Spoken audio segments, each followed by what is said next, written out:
Hi guys, and welcome back to my channel. Today I will be filming all of the books that I read in February, and there's 13 of them, so let's jump into it.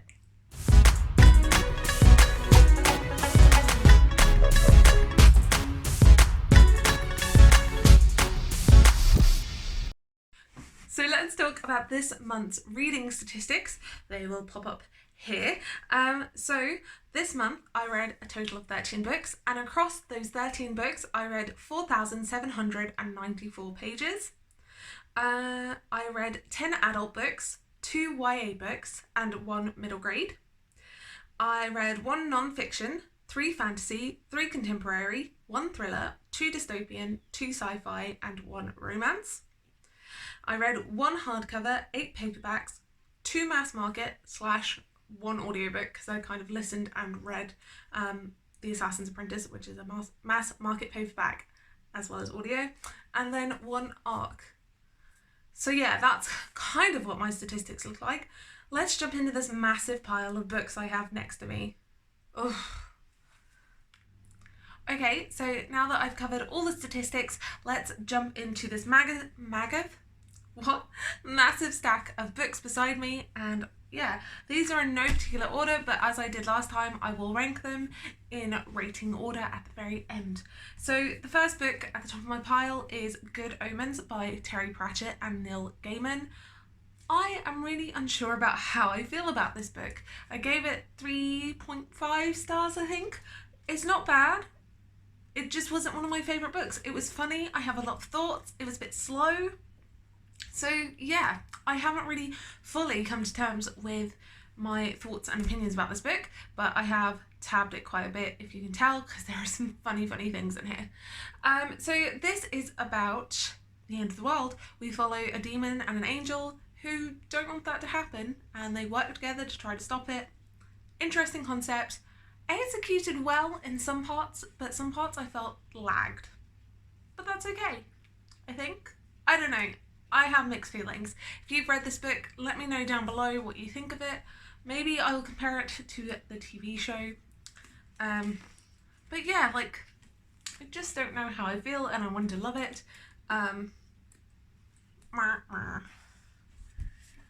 next book I read and listened to on audio, because I had this on script. Look at this holographicness. I love this book. It was really good. I gave it 4 stars, and that's The Assassin's Apprentice by Robin Hobb. In this book, we are following Fitz, who is the bastard son of a prince or king to be, and we follow him as he trains to be an assassin. It's really good. It is a bit slow at times. It's not like a fast pace. There's a lot of telling rather than like seeing, I guess, which is fine. I really enjoyed this, and I loved the narrator. I'll pop his name here. He did such a great job, and I highly recommend listening to the audiobook if you can.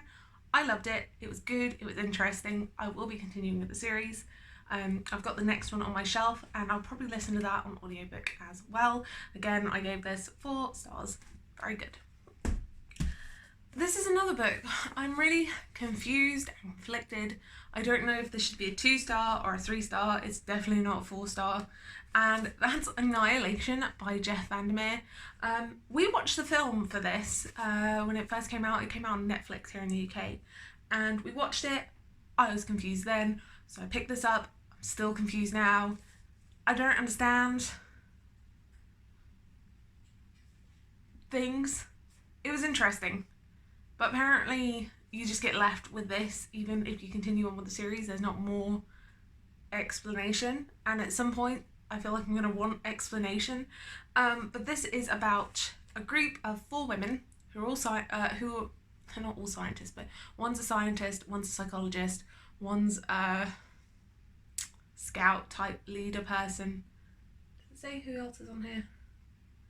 Surveyor, psychologist, narrator, and a biologist and an anthropologist. So anthropologist, biologist, surveyor and psychologist. And our main character who we're following is the biologist. We don't get anyone's name. We just follow them as they're on this trip through this really contaminated area that no one knows really what's happening, what's going on, why it is. And there's just some weird stuff that happens. And I don't know how to describe it. I liked that everyone remained kind of anonymous, but I feel like I needed more. I'm still confused by this. I gave it 3 stars. It's just confusing. Then I read Night by Ellie Vessel.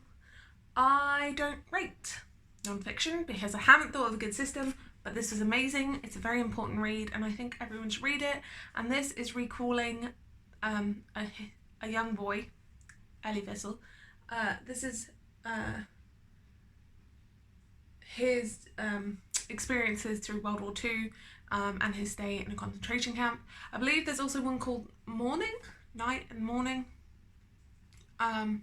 It's heartbreaking. It's only about 100 pages long, but it broke me. It's very good. I think you should read it, and I'll definitely be picking up the other books that continue his story because I think there's 1 or 2 more. I do think this is important. I think everyone should read it. There we go. Right. Ugh. Why did I read so many books? Tangerine. I wanted to love this. I wanted to love this. I wanted to love this. I wanted to love this. I gave this 3 stars. Somehow, it was just a bit, oh, okay, of an ending. So Alice lives in Tangier. I think I'm saying that right. I'm always worried about that I'm not. But anyway, Alice lives in Tangier and there's been no contact from her best friend Lucy until she shows up here, and there are lots of things that have gone on between them before Alice moved away from school and got on with her life with her husband now. And then her husband goes missing and weird things start to happen. I feel like the back of this, it was just, I don't know, I needed just a bit more oomph. It was good, I enjoyed it, but it didn't give me that oomph I needed, which is okay. It's not leaving because I could see myself rereading this, but it just didn't have those heart-pounding moments that I want from a thriller normally. The next book I really loved. It made me cry. It was so good. Again, only a 4 stars. I only had 1 5-star book this month, which is sad, but this is The Serpent King by Jeff Zentner. I can't say anything right today. And this, we are following 3 characters who all live in this small town in Georgia? Tennessee. Live in this small Tennessee town. One of them is named Lydia, and she is a popular fashion blogger who's just itching to leave. We follow Dill, whose dad is in prison, and whose family has this kind of stigma around what they're going to be like when they're older. And then we have Travis, who is obsessed with fantasy and lives in his fantasy book and his fantasy world. And I grew so attached to these kids. They're so good. It just tore my heart out. I think the reason I didn't give it 5 stars is something about the ending felt a bit grasping. I needed a little bit more on the ending, I think. I may reread this. Maybe I'll change my mind. I definitely wasn't prepared for some of the things that happen in here. Again, as I do every time, I link all the books that I've read down below, and I'll do that because I think this definitely deserves to have trigger warnings with it, but it is so good. It deserves more reads. I understand the hype. It's not what I thought it was at all. For some reason, I have this pegged as an adult romance. No. It's definitely a YA contemporary, hard-hitting, hit you in the feels, and I'm starting to learn that I really enjoy these. Yeah, so 4-star read, really good, highly recommend. What else? Let's just pick up these books. Valiant by Holly Black. I read this at the beginning of the month. I barely remember this, which is annoying that I barely remember this. But we follow our main character, Val, and she escapes into New York City and becomes enthralled in the land of fairy. I gave this 3 stars simply for the fact it was enjoyable. It was fast paced. I got through it quite quickly, but it's not special. It's very unmemorable. It's like this unique telling of Beauty and the Beast. I did enjoy it.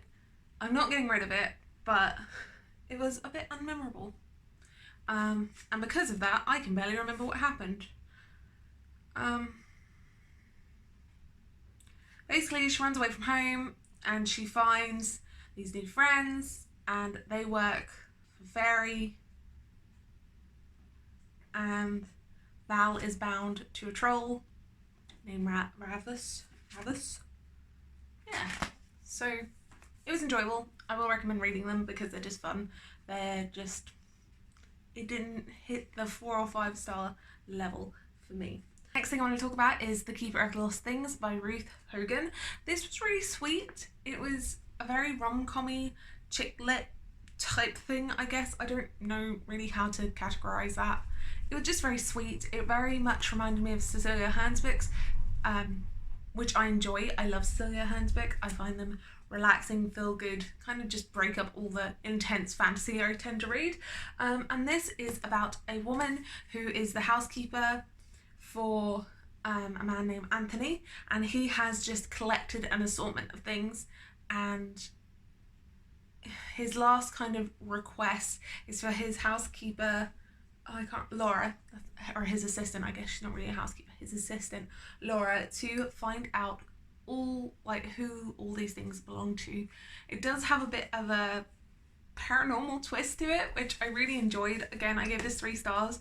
3 stars is not bad, it's just okay, and I'm not sure if I could see myself rereading it, but I did enjoy it. So maybe one day if I just want something fluffy. I read this in one day, it was enjoyable, I really did like it, it's very cute.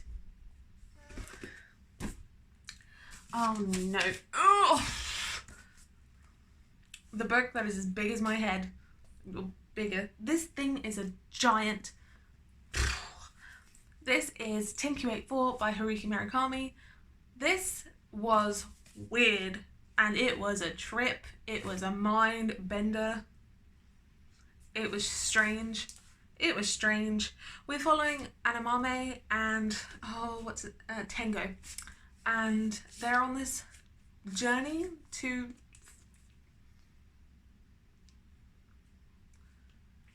I don't know how to describe this without giving it away. First, let me say, I did enjoy it. I gave it 4 stars. There were a few things that put me off, like how he talks about women's breasts. I've never had breasts described so much and so frequently. That was a bit odd. But the story itself was really weird. Basically, we follow Anamame and Tango as they find themselves in this alternate universe, and weird stuff starts to happen. Like, there's a cult and murder and just, it's a trip. I don't want to spoil it because I went in knowing nothing about this book. I didn't even read the little flap thing. Again, I will link this down below if you want to know more about it, because I'm doing such a bad job at describing it. I really did like it. I've already picked up another one of his books. I don't think they're going to be for everyone, but maybe don't start with this one like I did. I just don't know. I will link the description for this down below, and also I found a really good video describing and explaining where you should start with Haruki Murakami. I don't really know. I don't want to spoil this. Yeah, basically they've entered this parallel world called TenQ84. Anamame is it just doesn't, I don't want to spoil it, so I'm just going to sit here and say it was 4 stars. I found some of the writing a bit weird, aka the boob thing, but I felt that it was really good, it was really solid, and I can't wait to read more. If you want to mind, then just read this. That's all I can say. It's a really hard book to describe, and I know I'm doing so badly. So do we want to end on a happy note or a sad note, because I'm going to yeet this book across the room when I talk about it. Let's just end with a happy note, get this one out of the way. Brains, a memoir by Robin Becker. This was trash. I gave this 1 star. it takes a lot for me to give a book 1 star. The last book I get, oh, sorry, giraffe. The last book I gave 1 star was the Lovely Bones. I hated that book. And this is up there in that category. I want to just chuck this away. It's not my book, so I can't. It's my brother's. Basically, it is what it says it is. It is a zombie memoir. And we follow this guy who got turned into a zombie, and he is an intelligent zombie, but he can't speak. Can he speak? I don't think he can speak. No, he can write. So he tells his story, and the guy is just an ass. I didn't like him. It wasn't good. I didn't like his choices. And basically, it's a memoir about his life as a zombie and fighting for equality. It was bad. Don't suggest picking it up. If you want to know what zombie books I would recommend World War Z, The Girl with the Gifts, The Girl with All the Gifts, and Warm Bodies. If you want something where the zombie is smart, Girl with All the Gifts and Warm Bodies is a way to go. They were brilliant. I love both of them. This just needs to buy. Right, let's end on a happy note. My 5-star read, my only 5-star read this month was this beauty, this gem. It's so good. It's so good. This is N.K. Jemison's The 5th Season. I love this book. I have the sequel waiting for me to read this month when I'm on holiday. I loved this world, the writing, the characters, the story, just everything, the plot. It was amazing, and I needed to pick up the sequel. So in this world, we have, I'm not going to spoil it. I'm not going to tell you about it. I'm going to read the back, because I want you to go in reading this book with the back. Again, if you do like knowing more, I'll link it down below. But this is all I knew going into this. I knew that everyone raved about this series, and I knew the back. And that's all I needed. And it says, it starts with the Great Red Rift. Across the heart of the world's sole continent, spewing ash that blots out the sun. It starts with death, with a murdered son and a missing daughter. It starts with betrayal, and a long, dormant wound rises up to fester. This is the stillness, a land long familiar with catastrophe, where the power of the earth is wielded as a weapon, and where there is no mercy. This is great. There is a POV we follow, where everything is you. It is in the second person? First person. Oh god, I'm an English teacher, I should know this. Anyway. There is that, but you don't get too many chapters and you get used to it quite quickly. I cannot put this down. I blazed through this when I had free time. It's really, really good. We follow this world where people can control the ground and the world is ending, and they're not treated with the respect you think you would give someone who could control the earth like that. That's all I'm going to say. It was amazing. Whew. Oh. I knew I was going to do it again. I read 2 ebooks this month. I read an ARC that actually already came out in December, but it was still on NetGalley, and it piqued my interest, and that was Honeymoon Alone by Nicola McCauley, I think. I'll pop it up here as well. And that was good. It was a 3-star. It's about this lady who takes over one of her sister's holidays, and is spontaneous, or honeymoons. I guess her sister booked 2 honeymoons, and so she takes one of the honeymoons that her sister doesn't go on, and she goes to this place which are meant for couples only, and hilarity and romancy stuff ensues. It had a weird twist at the end, which is why it didn't get a higher rating. I don't think the twist really worked because it felt too quick or too sudden or too out of place. One of those or all of those. It just felt a bit odd. Other than that, I enjoyed the writing. I liked the concept, and I will definitely be reading more from her. And the second ebook that I read this month was Ban This Book by Alan Gratz. This follows a 4th grader named Amy whose favourite book gets banned, and the school board starts banning a whole bunch of books, so she decides to fight this in the most fun and kind of stubborn way possible, and I could see myself doing something like this. This book was really well written. I really enjoyed it, and I thought it's very good, and it made me angry. Like, I was genuinely angry at the school board for doing that. I just wanted to throat punch someone. So I think that was really well done. Right, so that is all the books I read this month. Let's rate them. My only 1-star book, Brains, a zombie memoir. Just bye. It was so bad. So these are all my 3-star books. I had 6 of these this month. I had Good Omens by Terry Pratchett and Neil Gaiman, Annihilation by Jeff Vandermeer, Tangerine by Christine Manigan, The Keeper of Lost Things by Ruth Hogan, and Valiant by Holly Black, as well as Honeymoon Alone by Nicola McCauley. And then 4-star books. So 4-star books, fittingly, I had 4 of these. I had Ban This Book by Alan Gratz, The Assassin's Apprentice by Robin Hobb, The Serpent King by Jeff Zenter, and Tenku84 by Haruki Murakami. For non-fiction this month, I read one, which was Night by Ellie Vessel, and one 5-star read this month, and I can easily see N.K. Jemisin becoming a new favourite author, and that was for the 5th season. This book was amazing. Right guys, so now I'm done yammering about all the books. What is a book you loved this month? Have you found any duds this year? I was really disappointed to find a 1-star read. It doesn't happen often, but man did I hate that book with a passion. Yeah, so comment below, let me know, and I will see you guys with a new video soon. Bye!